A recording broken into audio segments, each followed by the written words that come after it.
कितने कितने सारे मैसेजेस किए थे आप लोगों ने मुझे ये वीडियो बनाने के लिए। अब आप लोगों ने बोला है तो वीडियो तो मुझे बनाना ही था, चाहे कोई देखे या ना देखे। ऐसा बिल्कुल जरूरी नहीं है कि अगर आप फुल टाइम गेमर है तो ही आपको गेमिंग रूम चाहिए। अगर आपको गेम खेलना अच्छा लगता हो, चाहे वो पीसी पर हो या कंसोल पे। वेट, कमेंट्स में पीसी वर्सेस कंसोल मत शुरू कर देना। ये वीडियो सबके लिए है कि कैसे आप घर में एक गेमिंग रूम डिजाइन कर सकते हो। Walls, flooring, ceiling, lighting and सबसे इंपॉर्टेंट फर्नीचर, सबके बारे में बात करेंगे। तो वीडियो को लाइक अभी से ही कर दो। दोस्तों के साथ फीफा खेलना हो या ऑनलाइन स्ट्रीम करना हो, अपने गेमिंग रूम में आप चिल करना चाहोगे just like a chill guy. So let's start. क्या हुआ?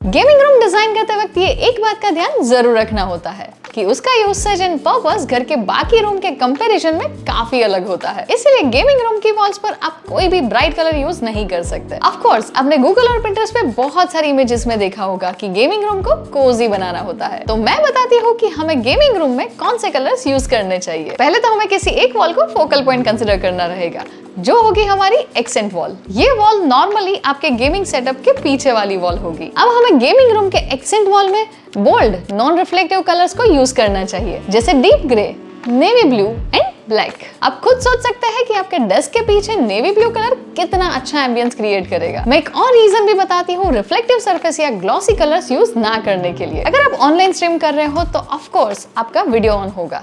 एक अच्छी लाइटिंग के लिए आप key light and fill light use कर रहे होंगे। तो अगर बैकग्राउंड में या किसी और वॉल पर रिफ्लेक्टिव सरफेस होगी तो वो एक्सटर्नल लाइट जो आप स्ट्रीमिंग या शूट के वक्त यूज कर रहे हो वो अनइवनली रिफ्लेक्ट होगी और आप उसे कंट्रोल नहीं कर पाओगे। आजकल कई लोग 3D वॉल पैनल्स भी पसंद करते हैं गेमिंग रूम के लिए, जो एक काफी अच्छी चॉइस है। आप ऐसे स्टिक ऑन पैनल्स भी डायरेक्टली प्लाई या वॉल पर लगाकर एक बेस्ट बैकड्रॉप क्रिएट कर सकते हो। सिर्फ गेमिंग रूम के लिए ही नहीं, घर के बाकी वॉल्स पर भी वॉल पैनल्स कैसे प्लान कर सकते हैं उसके बारे में मैंने एक डिटेल वीडियो बनाई है। इस वीडियो के बाद आराम से उसे देख लेना। वॉल्स को अकॉस्टिक करना आपके लिए मैंडेटरी है, तो Amazon या फ्लिपकार्ट से कुछ ऐसे पैनल्स आप परचेज कर सकते हो। उसके लिए वॉल की exact length and width measure करके उतने पैनल्स ऑर्डर कर देना। ये एक इजी ऑप्शन है और ऑलरेडी आपको पता ही होगा, इसीलिए अकोस्टिक पैनल्स के बारे में यहाँ ज्यादा बात नहीं करेंगे। वॉल्स के लिए एक और सजेशन दे देती हूँ, आप अपनी डिजाइन के अकॉर्डिंग वॉलपेपर कस्टमाइज भी करवा सकते हैं। For an example, cyberpunk, Valorant and COD आपकी फेवरेट गेम्स है तो आप उसके कैरेक्टर्स मिक्स करके एक कस्टमाइज वॉलपेपर भी क्रिएट करवा सकते हैं अपने गेमिंग नेम के साथ। ये आपके गेमिंग रूम को एक पर्सनलाइज्ड टच ऐड करने में हेल्प करेगा। एक और बात,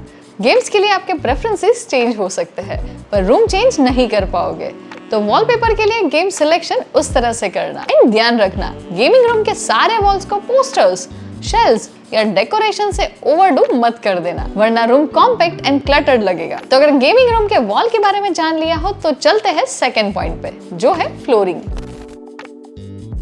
गेमिंग रूम में फ्लोरिंग का ध्यान रखना बहुत ही ज्यादा जरूरी है।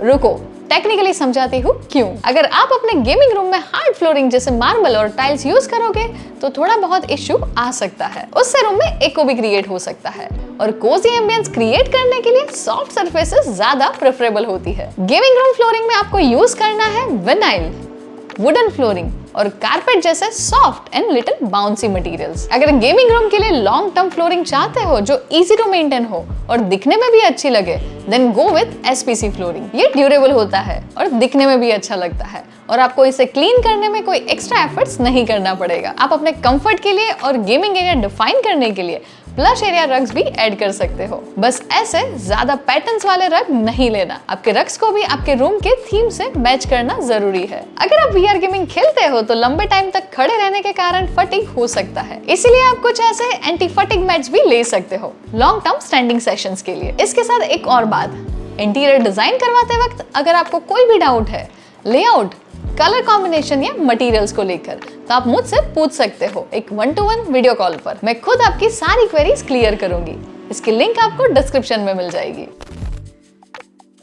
गेमिंग रूम डिजाइन करते वक्त कई बार लोग वॉल डेकोरेशन एंड सेटअप पे इतना फोकस करते हैं कि वो सीलिंग पे ध्यान देना ही भूल जाते हैं, जिसके कारण ceiling boring, simple and uninspired लगती है। और मैं नहीं चाहती कि आपके गेमिंग रूम की सीलिंग बोरिंग लगे। आप अपने सीलिंग पे फ्यूचरिस्टिक लुक के लिए एलईडी स्ट्रिप लाइट्स और स्मार्ट लाइट्स यूज कर सकते हैं। अगर आप फिलिप्स ह्यू लाइट यूज करते हो तो आपकी लाइट सिंक होगी आपके स्क्रीन के साथ और आपका गेमिंग रूम काफी लाइवली हो जाएगा। ऑनलाइन स्ट्रीमिंग या वीडियोस बनाने के लिए गेमिंग रूम में हमें अकॉस्टिक पैनल्स हर वॉल पे लगाने होते हैं, ये तो आप सबको पता ही है। पर आप अपने सीलिंग पे एको रिड्यूस करने के लिए और बेटर साउंड क्वालिटी के लिए ऐसे अकॉस्टिक पैनल्स और फोम टाइल्स लगवा सकते हैं। और अगर आपको ऐसे सिंपल अकॉस्टिक पैनल्स बोरिंग लगते हैं तो आप हेक्सागोनल अकॉस्टिक पैनल्स भी लगवा सकते हैं, जो स्टाइलिश भी दिखते हैं एंड फंक्शनल भी है। आपको कुछ और भी क्रिएटिव एंड ब्यूटीफुल करना है अपने सीलिंग के लिए तो आप एक ऐसी स्टारी स्काई सीलिंग भी लगवा सकते हो विद फाइबर ऑप्टिक लाइट्स। अगर आप सिंपलिस्टिक डिजाइन प्रेफर करते हो तो आप ऐसा सिंपल सा फॉल सीलिंग बनवा के उसमें 1 वॉट वाले COB लाइट्स इंस्टॉल कर सकते हैं। अब हम गेमिंग रूम के लाइटिंग के बारे में थोड़ा और डिटेल में समझेंगे,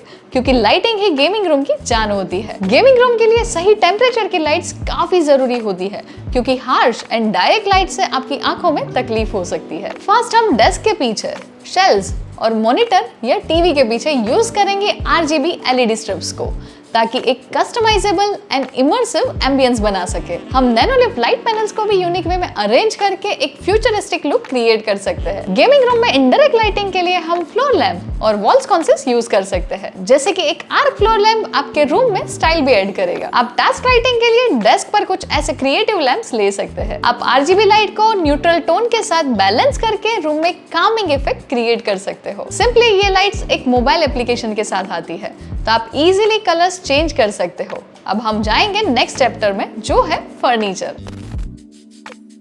जब हम बात करते हैं गेमिंग रूम की, तब उस रूम के यूसेज को लेके कुछ डिसीजंस लेने जरूरी है। जैसे कि आप उस रूम में खेलने के साथ साथ आराम से सोने की जगह भी चाहते हो, या फिर वो बस एक हैंगआउट स्पेस होगी। क्या आपको अपने हॉट व्हील कलेक्शन के लिए या फैंटेसी फिगर्स को शो करने के लिए स्पेसिफिक शेल्व्स चाहिए, या फिर आपको रूम में एक मिनिमलिस्ट अप्रोच रखना है? ये सारे क्वेश्चंस के आंसर सोच लो, उसके बाद ही आगे बढ़ना। अगर आप गेमिंग रूम में सिर्फ हैंग आउट करना चाहते हो तो simple sofa and bean bags जो आपके रूम के थीम से मैच करे वो आपके लिए परफेक्ट रहेगा। पर अगर आपको सोने के लिए बेड चाहिए तो आप सोफा कम बेड भी ले सकते हो। अगर रूम थोड़ा ज्यादा कॉम्पैक्ट है तो कुछ ऐसा वॉल माउंटेड बेड प्लान कर ले। अब गेमिंग रूम की बात हो और गेमिंग डेस्क के बारे में बोला ना जाए, ऐसा तो पॉसिबल ही नहीं है। तो गेमिंग डेस्क लेते वक्त एक बात का ध्यान जरूर रखना कि वो स्पेशियस हो और जिसमें केबल मैनेजमेंट फीचर हो। अगर आप 2 या 3 स्क्रीन मॉनिटर रखने वाले हो तो उसके अकॉर्डिंग टेबल की लेंथ एंड विड्थ डिसाइड करना। आजकल बहुत सारे हाइट एडजस्टेबल टेबल्स भी आते हैं जिसकी कॉस्ट स्टार्ट होती है 20,000 रुपीज से।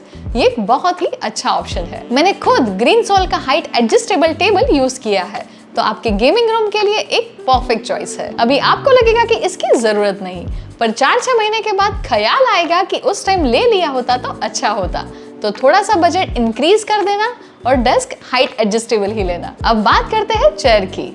आपको अपने गेमिंग रूम के लिए थोड़ी हाई क्वालिटी गेमिंग चेयर पे इन्वेस्ट करना चाहिए ताकि आप लॉन्ग गेमिंग सेशंस के दौरान रिलैक्स्ड रहो। कभी भी स्टाइल ओवर कंफर्ट मत सिलेक्ट करना, वरना बाद में जरूर से रिग्रेट करोगे। चेयर्स के लिए मैं ऐसा प्रीफर करती हूँ कि वो आपको पर्सनली बैठकर चेक करके ही लेनी चाहिए। सबका बॉडी पोस्चर डिफरेंट होता है, तो एक चेयर किसी एक इंसान के लिए कंफर्टेबल हो पर वो दूसरे इंसान के लिए कंफर्टेबल ना भी हो। तो एक बार आपका सिलेक्टेड मॉडल स्टोर में जाकर देख लेना, फिर भले ही आप ऑनलाइन परचेस करो। आपको इस बात का ध्यान रखना है कि आपके गेमिंग रूम में इतना भी ज्यादा फर्नीचर ना हो जाए कि रूम क्लटर्ड दिखे। ट्राई करना कि लेआउट डिजाइन में ही सारे फर्नीचर पीसेस और उसके प्लेसमेंट के बारे में सोच लिया हो, ताकि आपका काम भी इजी हो जाए। गेमिंग रूम में ज्यादा स्पेस के लिए आप ऐसे मल्टीपर्पज फर्नीचर यूज कर सकते हो, जैसे आर्म चेयर विद ऑटमन। इस वीडियो के साथ मैंने कुछ प्रोडक्ट्स भी टैग की है, वो सिर्फ आपके रेफरेंस के लिए है। आप और जगह प्राइस और क्वालिटी देखकर ही परचेस करना। अब हम बात करते हैं डेकोर की। गेमिंग रूम एक ऐसा स्पेस है जहां आप जितना चाहे उतना क्रिएटिव हो सकते हो, पर मैं समझती हूँ कि आज के टाइम में हमारे पास इतने सारे ऑप्शंस हमें कंफ्यूज कर देते हैं, तो इसमें फिक्र करने की जरूरत नहीं। मैं बताऊंगी आपको कि आपको अपने गेमिंग रूम को कैसे डेकोरेट करना है। पहले हम बात करेंगे फ्लोटिंग कैबिनेट्स की, जो आपके फैंटेसी फिगर्स को शो करने के लिए एक अच्छा ऑप्शन है। ये आपके फेवरेट कैरेक्टर्स के साथ साथ आपकी पर्सनालिटी को भी रिफ्लेक्ट करेगा। आप अपने अचीवमेंट्स जैसे ट्रॉफीज, मेडल्स और YouTube प्ले बटन भी ऐड कर सकते हो और उसको कॉम्प्लीमेंट करने के लिए आप सेक्वेलेंस भी रख सकते हो। इसके साथ आप अपने रूम में प्लांट्स ऐड कर सकते हो, अपने डेस्क पर या रूम के कॉर्नर में। प्लांट्स एयर प्योरीफाई करने के साथ साथ रूम को एक कोजी वाइब भी देते हैं। और अगर हम बात कर रहे हैं गेमिंग सेटअप की और नियॉन साइन के बारे में बात ना की जाए, ये तो इम्पॉसिबल है। तो आप अपने रूम में अपने गेमिंग नेम या फेवरेट कोट्स वाला नियॉन साइन ऐड कर सकते हो, जो एक पर्सनलाइज्ड एम्बियंस क्रिएट करने में हेल्प करेगा। पर अगर आपको थोड़ा सिंपल रूम पसंद है तो आप अपने गेमिंग रूम में God of Wars, RDR2, GTA 5, call of duty, GOT या कोई एनिमे की फ्रेम्स ऐड कर सकते हो या उसके कोड्स भी। ये simple budget friendly decoration clean atmosphere create करने में हेल्प करेगा। अगर मैं गेमिंग रूम डिजाइन करने में इस वीडियो से आपकी थोड़ी सी भी हेल्प कर पाई हूँ तो वीडियो को लाइक जरूर कर देना, अपने फ्रेंड्स और फैमिली से शेयर करें और ऐसी इंटीरियर डिजाइनिंग रिलेटेड वीडियोस के लिए सब्सक्राइब करके बेल आइकन प्रेस करना बिल्कुल मत भूलना। What is your favorite game?